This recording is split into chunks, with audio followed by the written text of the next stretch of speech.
The history of Christianity in Britain covers the religious organizations, policies, theology and popular religiosity since ancient times. The Roman Catholic Church was the dominant form of Christianity in Britain from the 6th century through to the Reformation period in the Middle Ages. The Church of England became the independent established church in England and Wales in 1534 as a result of the English Reformation. In Wales, disestablishment took place in 1920 when the Church in Wales became independent from the Church of England. In Scotland, the Church of Scotland, established in a separate Scottish Reformation in the 16th century, is recognized as the national church, but not established. Following the Reformation, adherence to the Catholic Church continued at various levels in different parts of Britain, especially among recusants and in the north of England. Particularly from the mid-17th century, forms of Protestant nonconformity, including Congregationalists, Baptists, Quakers and, later, Methodists, grew outside of the established church. Roman Britain. People in Roman Britain typically believed in a wide range of gods and goddesses, and worshipped several of them, likely selecting some local and tribal deities as well as some of the major divinities venerated across the empire. Both indigenous British deities and introduced Roman counterparts were venerated in the region, sometimes syncretizing together, as in cases like Apollo Cuna Magnus and Sulis Minerva. 5 Romano-British temples were sometimes erected at locations that had earlier been cultic sites in pre-Roman Iron Age Britain. 2-3 A new style of Romano-Celtic temple developed which was influenced by both Iron Age and Imperial Roman architectural styles but also unique from both. Buildings in this style remained in use until the 4th century. The cults of various Eastern deities had also been introduced to Roman Britain, among them those of the deities Isis, Mithras, and Cybele. Christianity was just one of these Eastern cults. 6 The archaeologist Martin Hennig suggested that to sense something of the spiritual environment of Christianity at this time, it would be useful to imagine India, where Hinduism, a major polytheistic system, remains dominant, and where churches containing images of Christ and the Virgin are in a tiny minority against the many temples of gods and goddesses. England. Celts. The late Romano-British population seemed to have been mostly Christian by the sub-Roman period. The Great Conspiracy in the 360s and increased raiding around the time of the Roman withdrawal from Britain saw some enslaved. Later medieval legends concerning the conversion of the island under King Lucius or from a mission by Saint Philip or Joseph of Arimathea have been discredited. They are alleged to be pious forgeries introduced in attempts to establish independence or seniority in the ecclesiastical hierarchy formalized following the Norman conquest of England and Wales. The first archaeological evidence and credible records showing a community large enough to maintain churches and bishops date to the 3rd and 4th centuries. These more formal organizational structures arose from materially modest beginnings. The British delegation to the 353 Council of Rimini had to beg for financial assistance from its fellows in order to return home. The Saxon invasions of Britain destroyed most of the formal church structures in the east of Britain as they progressed, replacing it with a form of Germanic polytheism. There seems to have been a lull in the Saxon westward expansion traditionally attributed to the Battle of Baden but, following the arrival of Justinian's plague around 547, the expansion resumed. By the time Cornwall was subjugated by Wessex at Hingston Down in 838, however, it was largely left to its native people and practices which remained inherently Christian in character, and St. Piran's oratory is dated to the 6th century, making it one of the oldest extant Christian sites in Britain. Anglo-Saxons. In comparison to its uninterrupted continuity in the culturally Britannic West, Christianity was extinguished in the East with the arrival of the Saxons, and was reintroduced to eastern Britain by the Gregorian mission, circa 600. Establishing his archdiocese at Canterbury, St. Augustine failed to establish his authority over the Welsh Church at Chester, but his mission, with help from Scottish missionaries such as S.S. Aidan and Cuthbert, proved successful in Kent and then Northumbria. The two provinces of the English Church continued to be led from the cathedrals of Canterbury and York. Owing to the importance of the Scottish missions, Northumbria initially followed the native church in its calculation of Easter and tonsure, but then aligned itself with Canterbury and Rome at the 664 Synod of Whitby. Early English Christian documents surviving from this time include the 7th century illuminated Lindisfarne Gospels and the historical accounts written by the Venerable Bede. Normans. Christianity in post-conquest England was generally separatist in character, with the right to appoint bishops belonging to the king despite papal objections. By the 11th century, the Normans had overrun England and begun the invasion of Wales. Saint Osmund, Bishop of Salisbury, codified the Sarum Rite and, by the time of his successor, Roger, a system of endowed prebends had been developed that left ecclesiastical positions independent of the bishop. During the reign of Henry II, the rising popularity of the Grail myth stories coincided with the increasingly central role of communion in church rituals. Tolerance of commendatory benefices permitted the well-connected to hold multiple offices simply for their spiritual and temporal revenues, subcontracting the position's duties to lower clerics or simply treating them as sinecures. The importance of such revenues prompted the investiture crisis, which erupted in Britain over the fight occasioned by King John's refusal to accept Pope Innocent III's nominee as Archbishop of Canterbury. England was placed under interdict in 1208 and John excommunicated the following year. He enjoyed the seizure of the church's revenues but finally relented owing to domestic and foreign rivals strengthened by papal opposition. Although John quickly reneged on his payments, Innocent thereafter took his side and roundly condemned the Magna Carta, calling it not only shameful and demeaning but illegal and unjust. A major reform movement or heresy of the 14th century was Lollardy, led by John Wycliffe, who translated the Bible into English. Posthumously condemned, his body was exhumed and burnt and its ashes thrown into the River Swift. Even before the conquest, Edward the Confessor had returned from Normandy with masons who constructed Westminster Abbey in the Romanesque style. The cruciform churches of Norman architecture often had deep chancels and a square crossing tower, which has remained a feature of English ecclesiastical architecture. England has many early cathedrals, most notably York Minster, Durham Cathedral, and Salisbury Cathedral. After a fire-damaged Canterbury Cathedral in 1174, Norman masons introduced the Gothic style, which developed into the English Gothic at Wells and Lincoln cathedrals around 1191. Oxford and Cambridge began as religious schools in the 11th and 13th centuries, respectively. English Reformation. Henry VIII was named Defender of the Faith for his opposition to Luther's Reformation. The fact he had no living son and the Pope's inability to permit him a divorce from his wife while her nephew's armies held Rome, however, prompted Henry to summon the Reformation Parliament and to invoke the Statute of Praemunire against the English Church, ultimately leading to the 1532 submission of the clergy and the 1534 Acts of Supremacy that made the Church of England an independent national church, no longer under the governance of the Pope, but with the King as supreme governor. A law passed the same year made it an act of treason to publicly oppose these measures. SS John Fisher and Thomas More and many others were martyred for their continued Catholicism. Fear of foreign invasion was a concern until the 1588 rout of the Spanish Armada, but land sales after the dissolution of the lesser and greater monasteries united most of the aristocracy behind the change. Religious rebellions in Lincolnshire and Yorkshire in 1536, in Cumberland in 1537, and in Devon and Cornwall in 1549 were quickly dealt with.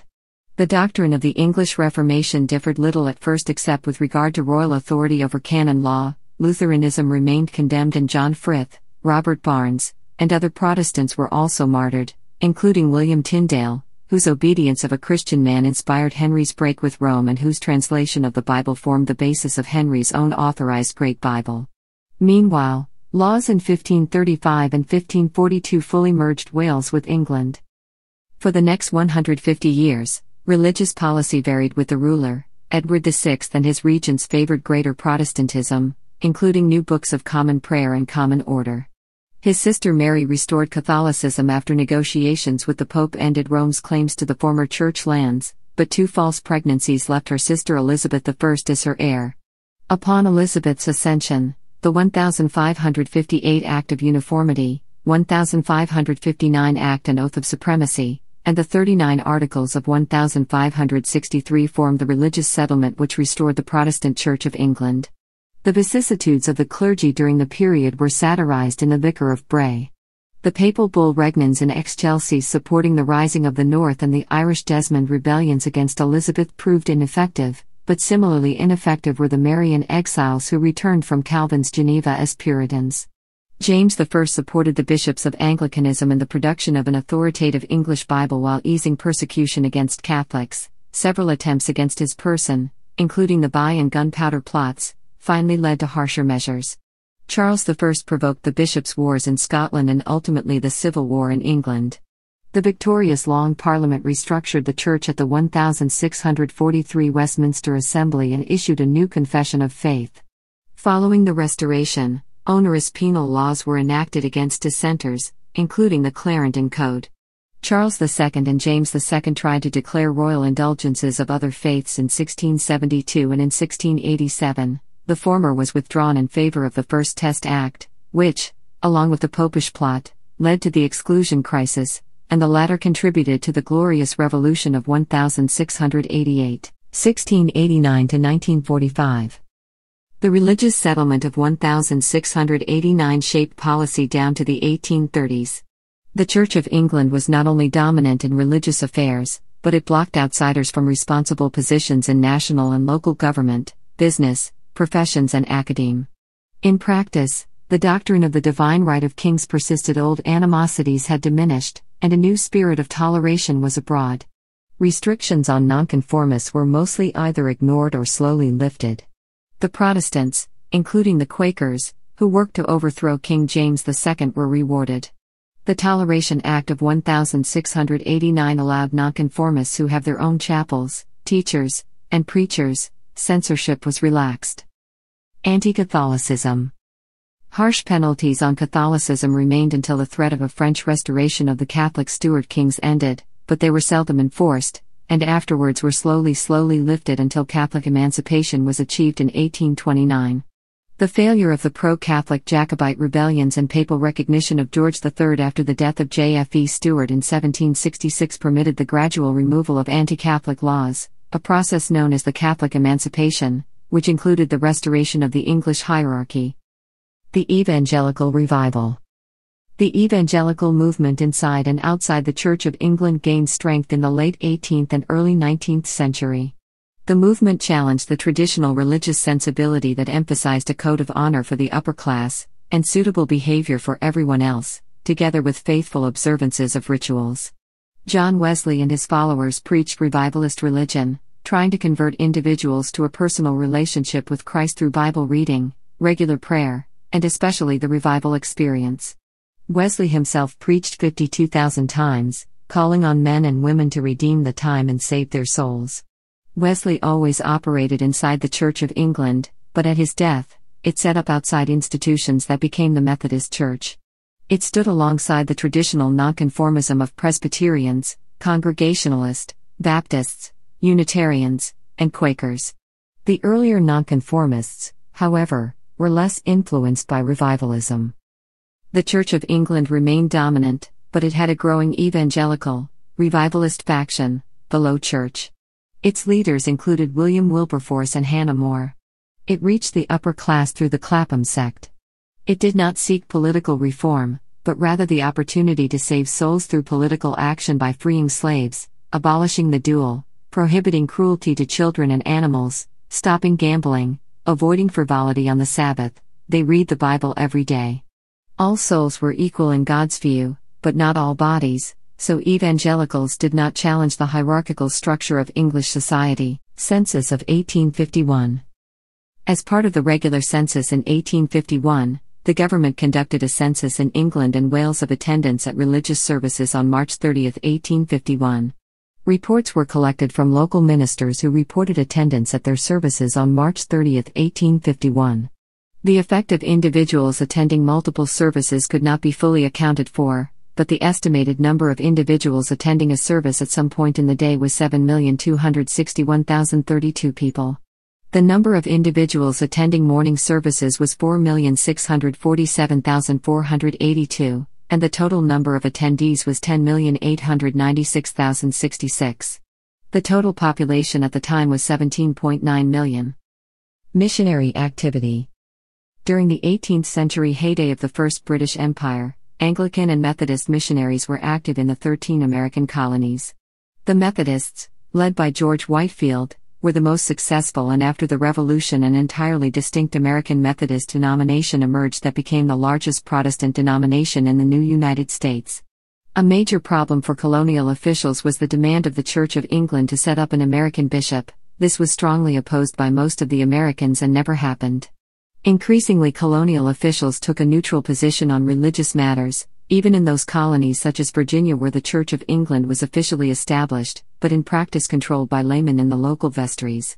After the Americans broke free, British officials decided to enhance the power and wealth of the Church of England in all the settler colonies, especially British North America. During the new imperialism of the 19th century, the London Missionary Society and others like it were active in the British Empire around the world, notably including the work of the Scotsman David Livingstone in Africa. New religious orders were also established within the Anglican fold. All the main denominations were involved in 19th century missions, including the Church of England, the Presbyterians of Scotland, and the Nonconformists. Much of the enthusiasm emerged from the Evangelical Revival. Within the Church of England, the Church Mission Society originated in 1799 and went on to undertake activity all around the world, including in what became known as the Middle East. Missionary societies funded their own operations that were not supervised or directed by the colonial office. Tensions emerged between the missionaries and the colonial officials. The latter feared that missionaries might stir up trouble or encourage the natives to challenge colonial authority. In general, colonial officials were much more comfortable with working with the established local leadership, including the native religions, rather than introducing the divisive force of Christianity. This proved especially troublesome in India, where very few local elites were attracted to Christianity.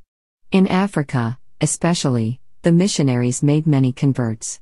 By the 21st century there were more Anglicans in Nigeria than in England, and they were culturally and theologically much more conservative.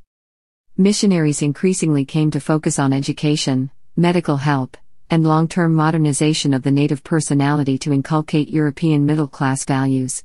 They established schools and medical clinics. Christian missionaries played a public role, especially in promoting sanitation and public health.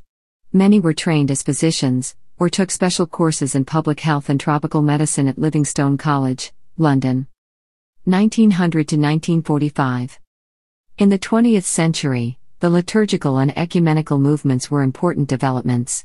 Randall Davidson, Archbishop of Canterbury from 1903 to 1928, was perhaps the most influential of the churchmen. A curious case was Ernest Barnes, Anglican Bishop of Birmingham, who was a highly visible modernist opposed to Anglo-Catholic practices and rituals. He preached Darwinism and ridiculed many Christian beliefs, especially the sacrament of Holy Communion and the bodily resurrection of Christ.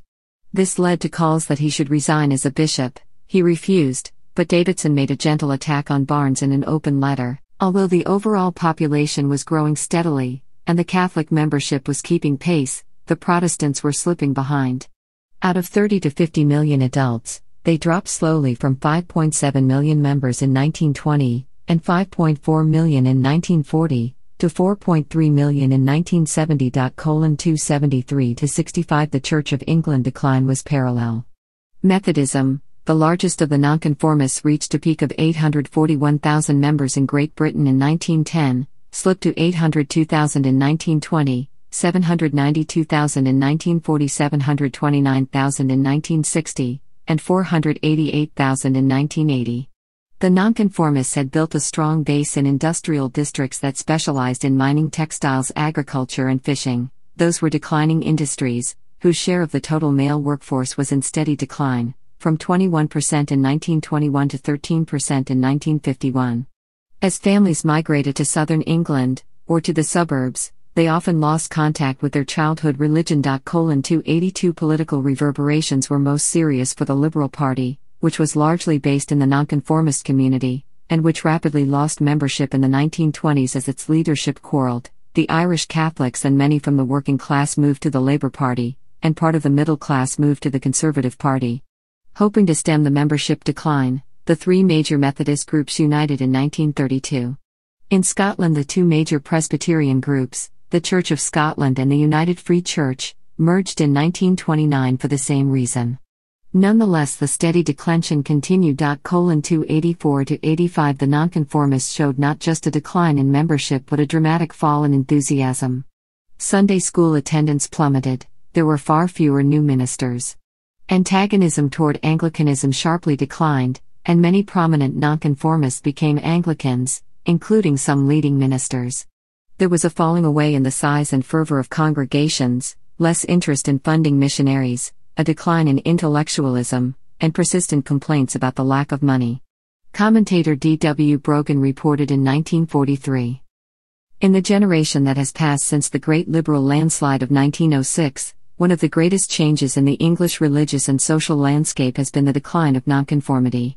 Partly that decline has been due to the general weakening of the hold of Christianity on the English people, partly it has been due to the comparative irrelevance of the peculiarly nonconformist view of the contemporary world and its problems. One aspect of the long-term decline in religiosity was that Protestants showed increasingly less interest in sending their children to faith schools. In localities across England, fierce battles were fought between the nonconformists, Anglicans, and Catholics, each with their own school system supported by taxes, and secular schools, and taxpayers. The nonconformists had long taken the lead in fighting the Anglicans, who a century before had practically monopolized education. The Anglican share of the elementary school population fell from 57% in 1918 to 39% in 1939. With the sustained decline in nonconformist enthusiasm, their schools closed one after another. In 1902, the Methodist churches operated 738 schools, only 28 remained in 1996. Britain continued to think of itself as a Christian country. There were a few atheists or non-believers, but unlike the continent, there was no anti-clericalism worthy of note. A third or more prayed every day. Large majorities used formal church services to mark birth, marriage and death. 280 to 90 The great majority believed in God and heaven, although belief in hell fell off after all the deaths of the World War. After 1918, Church of England services stopped practically all discussion of hell. As anti-Catholicism declined sharply after 1910, the Catholic Church grew in numbers, grew rapidly in terms of priests and sisters, and expanded their parishes from intercity industrial areas to more suburban locales. Although underrepresented in the higher levels of the social structure, apart from a few old aristocratic Catholic families, Catholic talent was emerging in journalism and diplomacy. A striking development was the surge in highly publicized conversion of intellectuals and writers, including most famously G.K. Chesterton, as well as Christopher Dawson, Maurice Baring, Ronald Knox, Sheila K. Smith, William E. Orchard, Alfred Noyes, Rosalind Murray, Arnold Lunn, Eric Gill, David Jones, Evelyn Waugh, Graham Greene, Manya Harari, and Frank Pakenham. Since 1945. Present debates concern the ordination of women and the acceptance of homosexuality within the church and clergy. The established church continues to count many more baptized members, although immigration from other countries means that the restored Catholic Church in England and Wales now has greater attendance at its weekly services. Roman Catholics. English Catholicism continued to grow throughout the first two-thirds of the 20th century, when it was associated primarily with elements in the English intellectual class and the ethnic Irish population. Rates of attending Mass remained very high, in stark contrast with the Anglican Church and nonconformist Protestant churches. Clergy numbers, which began the 20th century at under 3,000, reached a high of 7,500 in 1971. By the latter years of the 20th century, low numbers of vocations also affected the church, with ordinations to the priesthood dropping from the hundreds in the late 20th century into the teens in 2006 to 2011. 20 men were ordained to the diocesan priesthood in 2011 and 31 in 2012. The upward social movement of Irish Catholics out of the working class into the middle-class suburban mainstream often meant their assimilation with broader, secular English society and loss of a separate Catholic identity. The Second Vatican Council has been followed, as in other Western countries, by divisions between traditional Catholicism and a more liberal form of Catholicism claiming inspiration from the Council.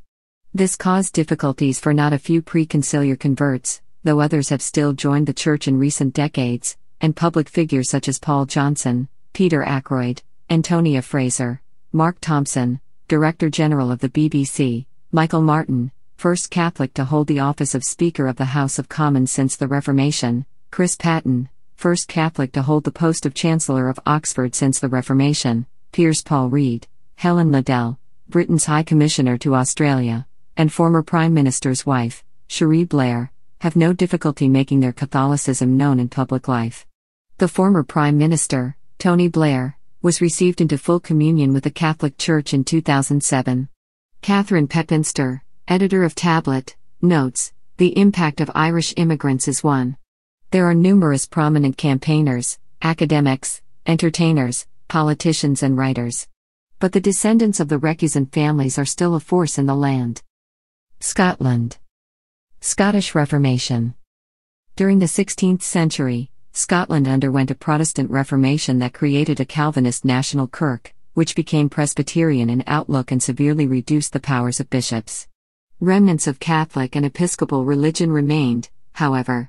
In the earlier part of the century, the teachings of first Martin Luther and then John Calvin began to influence Scotland, particularly through Scottish scholars, often training for the priesthood, who had visited continental universities. The Lutheran preacher Patrick Hamilton was executed for heresy in St. Andrews in 1528. The execution of others, especially that Zwingli influenced George Wishart, who was burnt at the stake on the orders of Cardinal Beaton in 1546, angered Protestants. Wishart's supporters assassinated Beaton soon after and seized St. Andrew's Castle, which they held for a year before they were defeated with the help of French forces. The survivors, including chaplain John Knox, were condemned to be galley slaves in France, stoking resentment of the French and creating martyrs for the Protestant cause. Limited toleration and the influence of exiled Scots and Protestants in other countries led to the expansion of Protestantism, with a group of lairds declaring themselves lords of the congregation in 1557 and representing their interests politically. The collapse of the French alliance and English intervention in 1560 meant that a relatively small, but highly influential, group of Protestants were in a position to impose reform on the Scottish Church. A confession of faith, rejecting papal jurisdiction and the Mass, was adopted by Parliament in 1560, while the young Mary, Queen of Scots, was still in France. 120-1. Knox, having escaped the galleys and spent time in Geneva as a follower of Calvin, emerged as the most significant figure of the period. The Calvinism of the reformers led by Knox resulted in a settlement that adopted a Presbyterian polity and rejected most of the elaborate trappings of the medieval church. The Reformed Kirk gave considerable power to local lairds, who often had control over the appointment of the clergy. There were widespread, but generally orderly outbreaks of iconoclasm. At this point the majority of the population was probably still Catholic in persuasion and the Kirk found it difficult to penetrate the Highlands and Islands, but began a gradual process of conversion and consolidation that, compared with reformations elsewhere, was conducted with relatively little persecution. 121-33. In the 1690s the Presbyterian establishment purged the land of Episcopalians and heretics, and made blasphemy a capital crime. Thomas Aikenhead, the son of an Edinburgh surgeon, aged 18, was indicted for blasphemy by order of the Privy Council for calling the New Testament the history of the impostor Christ. He was hung in 1696. 64-65. Their extremism led to a reaction known as the moderate cause that ultimately prevailed and opened the way for liberal thinking in the cities. 18th century. The early 18th century saw the beginnings of a fragmentation of the Church of Scotland, which was reconstituted on a fully Presbyterian basis after the Glorious Revolution. These fractures were prompted by issues of government and patronage, but reflected a wider division between the hardline evangelicals and the theologically more tolerant moderate party. The battle was over fears of fanaticism by the former and the promotion of Enlightenment ideas by the latter. The Patronage Act of 1712 was a major blow to the evangelicals, for it meant that local landlords could choose the minister, not the members of the congregation. 73-75 Schisms erupted as the evangelicals left the main body, starting in 1733 with the first secession headed by figures including Ebenezer Erskine. The second schism in 1761 led to the foundation of the Independent Relief Church. These churches gained strength in the evangelical revival of the later 18th century. A key result was the main Presbyterian Church was in the hands of the moderate faction, which provided critical support for the Enlightenment in the cities. Long after the triumph of the Church of Scotland in the Lowlands, Highlanders and Islanders clung to an old-fashioned Christianity infused with animistic folk beliefs and practices. The remoteness of the region and the lack of a Gaelic-speaking clergy undermined the missionary efforts of the established church. The later 18th century saw some success, owing to the efforts of the SSPCK missionaries and to the disruption of traditional society. Catholicism had been reduced to the fringes of the country, particularly the Gaelic-speaking areas of the Highlands and Islands. Conditions also grew worse for Catholics after the Jacobite rebellions and Catholicism was reduced to little more than a poorly run mission. Also important was Scottish Episcopalianism, which had retained supporters through the civil wars and changes of regime in the 17th century. Since most Episcopalians had given their support to the Jacobite rebellions in the early 18th century, they also suffered a decline in fortunes. 19th century. After prolonged years of struggle, in 1834 the evangelicals gained control of the General Assembly and passed the Veto Act, which allowed congregations to reject unwanted intrusive presentations to livings by patrons. The following 10 years' conflict of legal and political wrangling ended in defeat for the non-intrusionists in the civil courts. The result was a schism from the Church by some of the non-intrusionists led by Dr. Thomas Chalmers, known as the Great Disruption of 1843. Roughly a third of the clergy, mainly from the North and Highlands, formed the separate Free Church of Scotland. The evangelical Free Churches, which were more accepting of Gaelic language and culture, grew rapidly in the Highlands and Islands, appealing much more strongly than did the established church. Chalmers's ideas shaped the breakaway group. He stressed a social vision that revived and preserved Scotland's communal traditions at a time of strain on the social fabric of the country. Chalmers's idealized small equalitarian, kirk-based, self-contained communities that recognized the individuality of their members and the need for cooperation. That vision also affected the mainstream Presbyterian churches, and by the 1870s it had been assimilated by the established Church of Scotland. Chalmers's ideals demonstrated that the Church was concerned with the problems of urban society, and they represented a real attempt to overcome the social fragmentation that took place in industrial towns and cities. In the late 19th century, the major debates were between fundamentalist Calvinists and theological liberals, who rejected a literal interpretation of the Bible. This resulted in a further split in the Free Church as the rigid Calvinists broke away to form the Free Presbyterian Church in 1893. There were, however, also moves towards reunion, beginning with the unification of some secessionist churches into the United Secession Church in 1820, which united with the Relief Church in 1847 to form the United Presbyterian Church, which in turn joined with the Free Church in 1900 to form the United Free Church of Scotland. The removal of legislation on lay patronage would allow the majority of the Free Church to rejoin Church of Scotland in 1929. The schisms left small denominations, including the Free Presbyterians and a remnant that had not merged in 1900 as the Free Church. Catholic emancipation in 1829 and the influx of large numbers of Irish immigrants, particularly after the famine years of the late 1840s, principally to the growing lowland centres like Glasgow, led to a transformation in the fortunes of Catholicism. In 1878, despite opposition, a Roman Catholic ecclesiastical hierarchy was restored to the country, and Catholicism became a significant denomination within Scotland. Episcopalianism also revived in the 19th century as the issue of succession receded, becoming established as the Episcopal Church in Scotland in 1804, as an autonomous organisation in communion with the Church of England.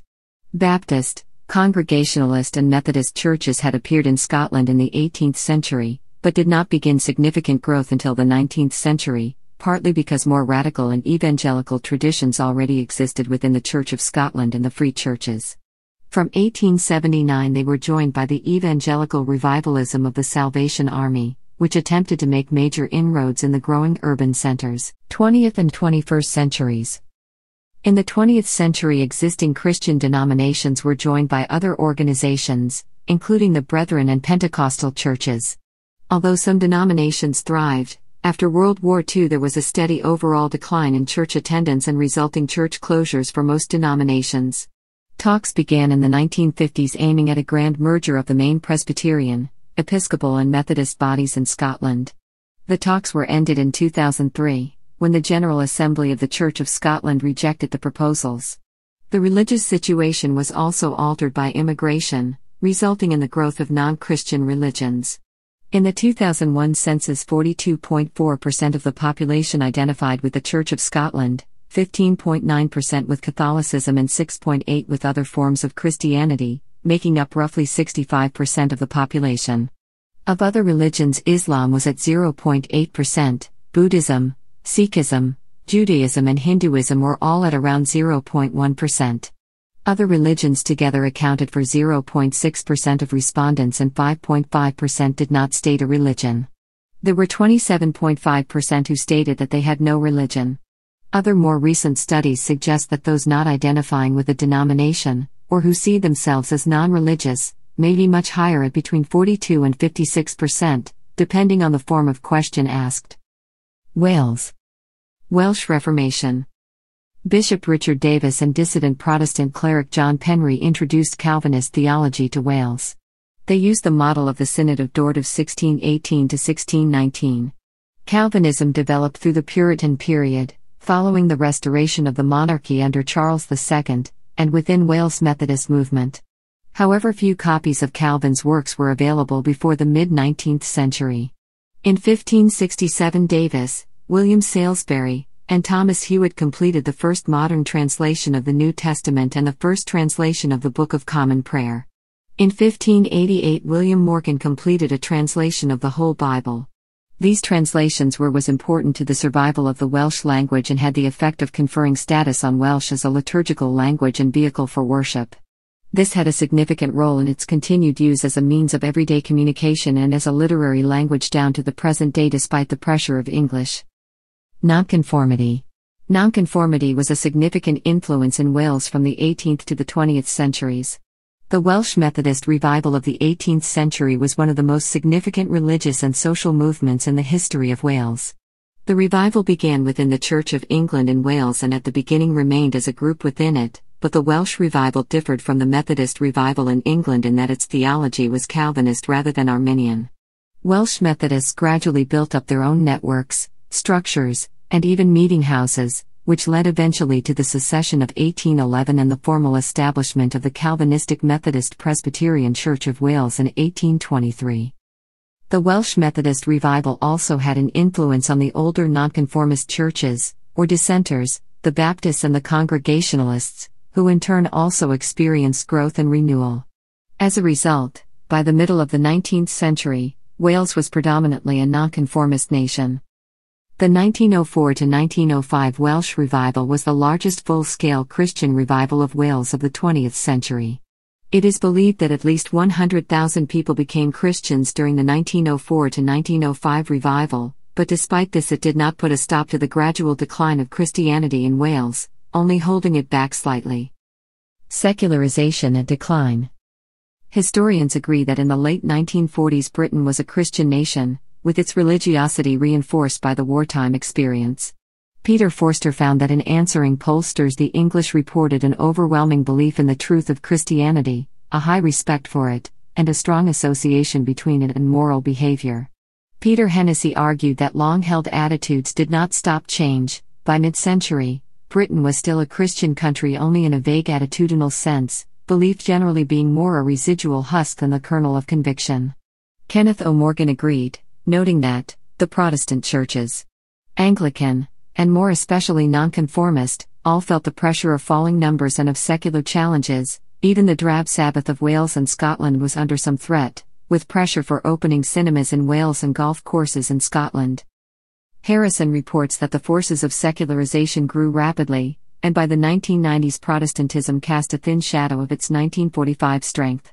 Compared to Western Europe, Britain stood at the lower end of attendance at religious services, and near the top in people claiming no religion. While 80% of Britons in 1950 said they were Christians, only 64% did so in 2000. Brian Harrison states, "By every measure the Church of England was in decline after 1970. In 1985 there were only half as many parish clergy as in 1900. Also, while in the 2001 census still 72% of British population identified as Christians, in 2011 only 59% did so." According to the 2018 British Social Attitudes Survey, Britain is now majority irreligious.